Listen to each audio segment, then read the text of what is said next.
welcome to my channel. Good morning, good afternoon, good evening, good night, depending on the time of day or night at your location as you watch this video. I'm so excited to be here with another spiritual insight word to share with you today. Today, it's going to be another day of story time. So I'm going to be sharing a true story, highlighting destiny exchange, destiny manipulation, stolen destiny, and what happens with actual people in their life related to this topic. So today we have a story of a young woman on how her son's destiny was exchanged by the husband. Okay, so this woman's husband exchanged their child's destiny. We're going to hear details about how this happened and what she did about it. The goal of sharing these stories is so that we can learn through the stories, because I know straight up teaching, theoretical, sometimes it's hard for people to understand these concepts. So I am introducing these story time, true stories from people who went through these experiences, so that for those who learn best through stories, then you'll be able to learn through these stories, through other people's experiences. So without further ado, I'm just going to get into the story. Thank you. So we have a young woman here called Tina, okay? And we're just calling her Tina. It's not her real name, obviously, but for the sake of this story, let's call her Tina. So we have a young woman called Tina, and Tina grew up in a very modest home. So she has always been very hardworking, and her family has always been struggling financially ever since she could remember. So Tina really feels it for her mother, who has been working 2 to 3 jobs, side hustles here and there just to make ends meet. Her mother has been washing clothes for people, selling vegetables on the side of the road, or doing housework for different people just to make ends meet. So Tina has just been watching all these and really feels it for her mother. So she always say to herself that one day she really wants to help her mother out financially. Okay, so Tina really worked hard through school. She was a good student and she did well in school. However, there was no money to send her to college to continue with her education. So that was the end of her education, high school, but she really did well academically. Okay, so she resorted to doing housework for people as a housemaid in order to get an income. So she started doing the housemaid work and started to save her money. So she always had a dream of being an entrepreneur, owning her own business, and just pursuing that line of career. So she began to save her salary in order to get enough capital to start her own business. So after about 6 months, she figured out that she had saved enough to get her first stock. So she took that money and she was able to obtain her opening stock and opened her small little business. So because her stock wasn't that much, she would carry she wanted to sell used clothes. So she went to the used clothes depot and was able to get some nice pieces, and then she would just walk around with these pieces and approach potential clients who she felt might be interested. So she started to do that, and within a very short time, people got to know her, people got to know, what she sells, her products, and her clientele began to grow. She was also very pleasant and personable, so people really liked her, and her products started selling like hotcakes. So her business started to take off, and she soon had enough money to open a small shop in the local street mall. So she got a little space, a little shop for herself, and she was able to open up an actual physical store. So Tina was doing very well. She was very hardworking and very focused on her business. As she began to get income, she was able to start to help her mother out, help her younger siblings. So she was really starting to do well for herself. But her passion for her business just continued to grow, and she started to expand the type of products that she was bringing. So she was no longer selling only used clothes. At times she would bring some actual brand new clothes and sell them at a higher price. So while Tina was busy doing her own thing and starting to do really well, she met a young man, and the two of them seemed to like each other. So they spent time getting to know each other. But this young man was always so interested in Tina's work, her business. He had so many questions about how she was doing her business and everything. It seemed as though he wanted to learn so much about what she was doing, but he hardly talked about his own career, his own profession, and it was always about Tina and her life and what she was doing. After some time, Tina began to get curious about what he does for a living, because he never really talked about his career. So she asked him some questions about what he does, and the only thing he said was that he is an IT person, an IT professional, and he does IT work. He never really told her what company he works at and exactly what he does in IT. He seemed to be very uncomfortable talking about his work and his profession and his career, so she learned to ask less and less questions. And so after some time, the two of them fell in love and he proposed. She said yes, and they decided to get married. So after the wedding, they started to live together. But Tina noticed that there was nothing in his house that indicated IT professional lives here. You would expect to see, if you know, you married to someone who's a beautician, you would expect to see some, tools, some brushes and makeup things around, and that tells you, okay, this person works in this line. Or if get married to a contractor, you would expect to see some of the tools, right, that are used for the job. You'd see one or two somewhere around in the home, and that would tell you, okay, yeah, this person does this type of work. But for this guy, there was nothing. There was no cables anywhere, no computers, nothing indicating anything related to IT. So Tina was always very puzzled about exactly what he does for a living. However, when it came to money and him providing for the family and taking care of the family, he was very, very diligent. She did not lack anything in terms of him providing as the husband. He was doing this really well. And so Tina was, she was brushing these nagging questions about what he really does for a living. She would just brush it aside whenever these thoughts came.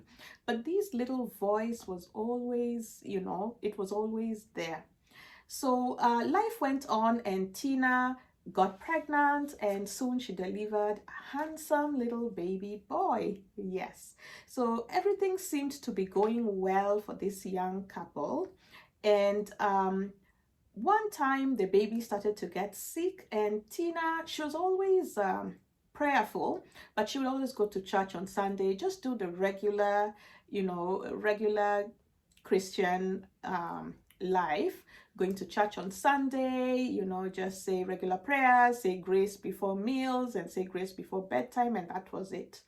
And she was so busy with her business anyway. She never really knew much about the spiritual laws and principles, and there's something called destiny, can be exchanged, can be stolen, can be manipulated. Never really knew much about that. They didn't talk about these things at her church, and so she was pretty naive in terms of these things.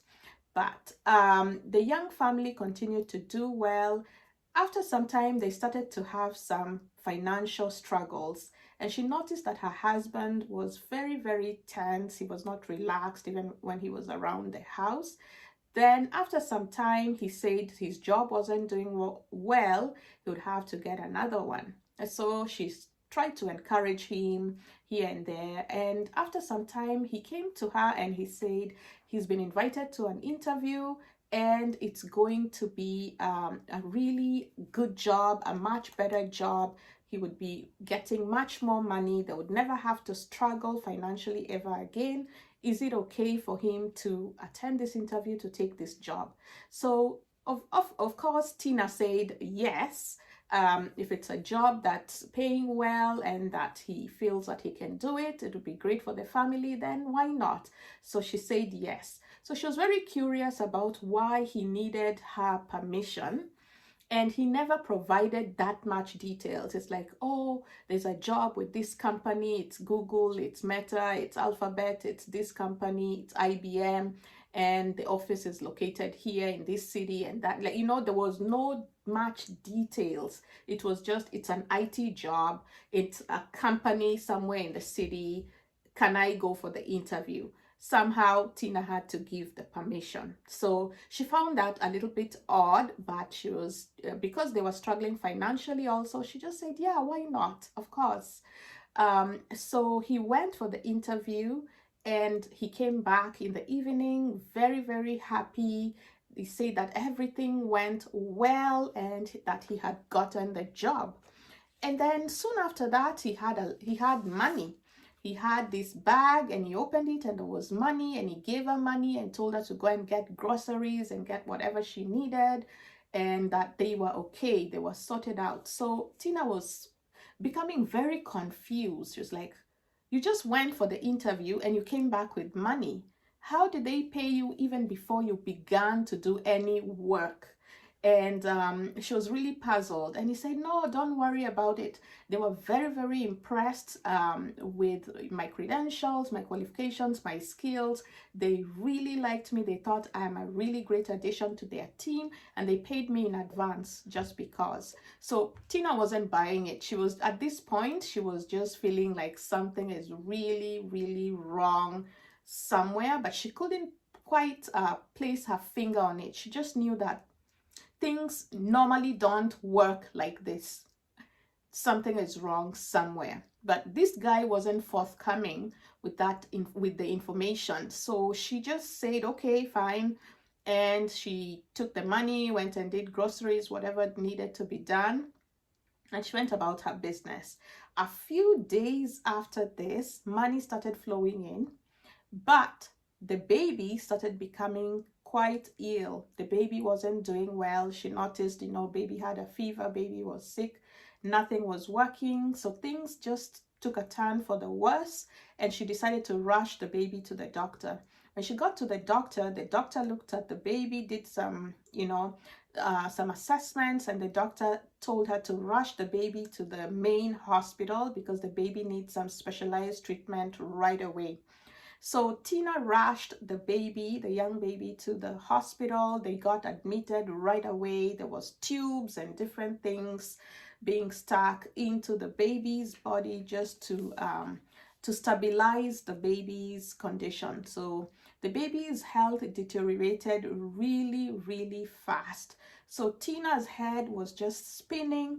She called her husband, she called her mom to explain what was happening, and the husband rushed to her side. So the baby was there, and Tina was just wondering how, you know, a healthy baby could suddenly just get so seriously ill within a very short time.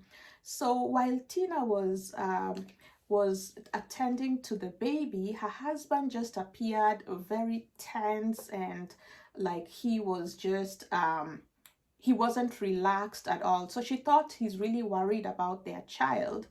After some time, he seemed distant but very tense. Like, so she could tell he wasn't tense about the baby's condition. There was something else going on with him. But at this time, she just wanted to focus on the baby, on the child, and not focus on him and whatever was going on with him. So suddenly there was, after a few days of the baby being at the hospital, he came to visit the baby. Tina was there, and he received this phone call and he jumped. So she noticed and she was like, what is it with this phone call? He just said it's related to work, his work, and he has to take that call. So because she already had questions about his work, she followed him just to see if everything was okay. He didn't know that she was following him, so he walked out really quickly, picked up the call, and she could hear what he was saying. He didn't know that she was right behind, right, just trying to make sure that she wanted to make sure that everything was okay with him. So he quickly answered the call, and then she could hear him saying to this person on the call, I thought you said that you needed blood and blood only. I thought you weren't going to take his life. You only needed blood, but now it seems that you want to take his life. Why? That's not what we talked about. So as soon as Tina heard her husband say this, she started screaming, and she was screaming so loudly. Everybody was just alarmed. Doctors were coming running to her. People were just, gathering around. Her husband turned and saw her right there. So he kind of knew that she had overheard what he said. He dropped his phone, and he was just so shocked. He was in shock. And at this point, she was screaming at him because she now realized what was happening. Okay. And he was in shock because it was almost as though he's just been found out.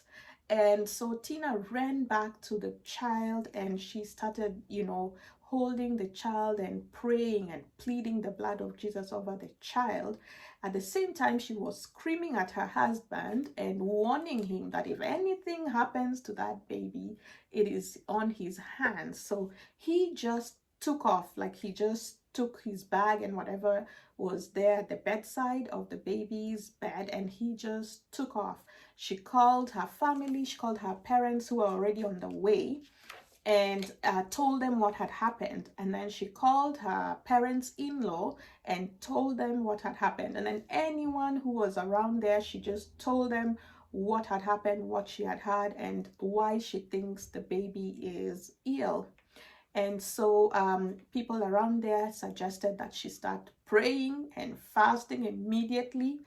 And there was even a pastor who was around the hospital there who came and started prayers. So Tina now just was focused on prayers because she kind of knew that now this is not just physical or whatever was happening with the child, it is spiritual.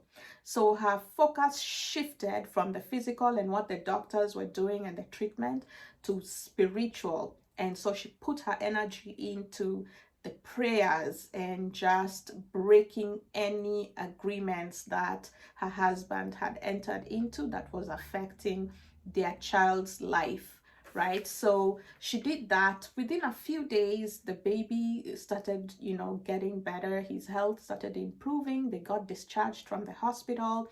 She did not go back to that house. She went back to her parents' house. Of course, her parents did not let her go back to that house. She went to her mother's house, and with the child, she went there, and then they went later to just collect her stuff. Her husband wasn't there in the home.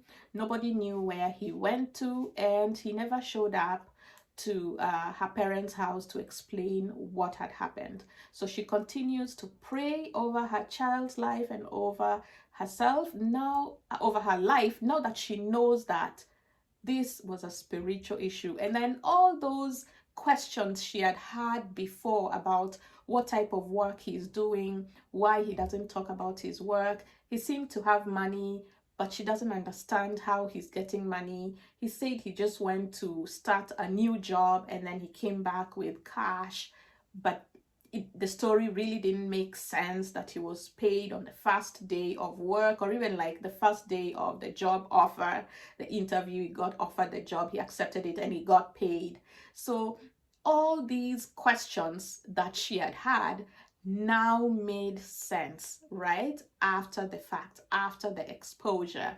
And so this is what happened to this young lady we are calling Tina. It's a true story. It actually happened.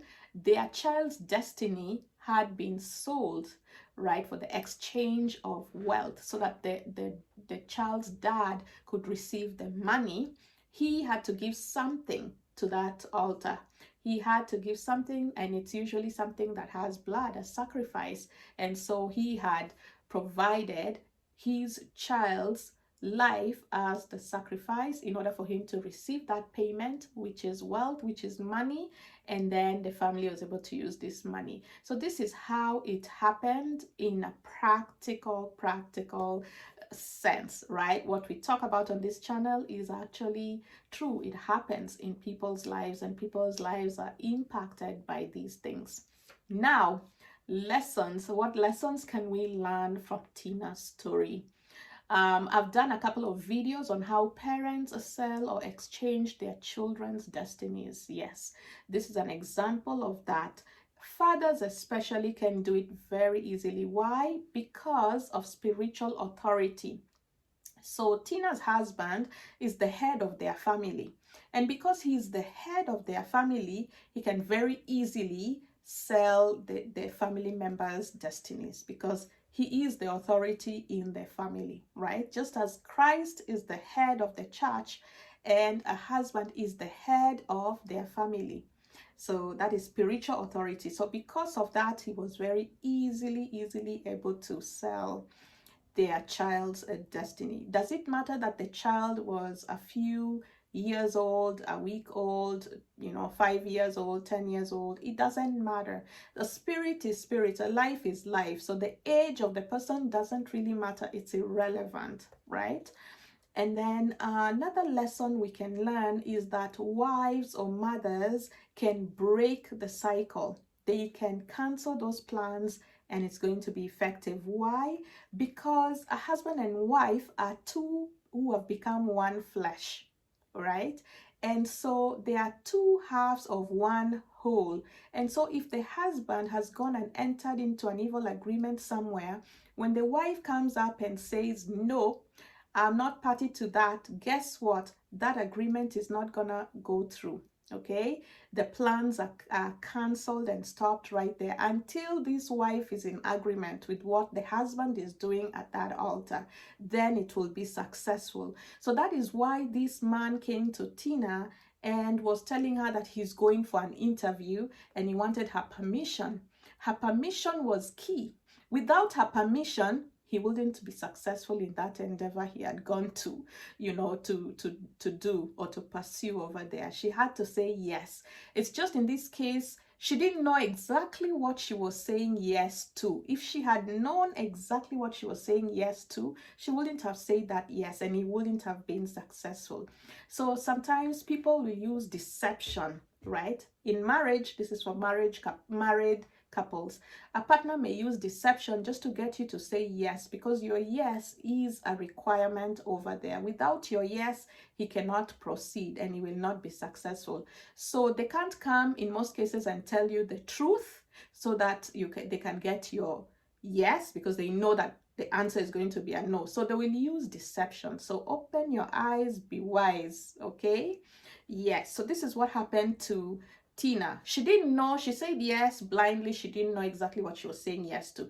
But as soon as she found out exactly what he had done, she said no. She said she didn't want to be part of this. And so the moment she said no, the plans over there got cancelled. Something got messed up over there. The moment she said no, I'm not in this anymore. Okay? Because they are two parts of a whole. If it's a single person, then they don't need another person's permission or authority. But if it's a married person, then their partner's agreement is needed because they're two parts of a whole. Okay? So another lesson here is, ladies, especially, I'm talking to you, stay prayed up.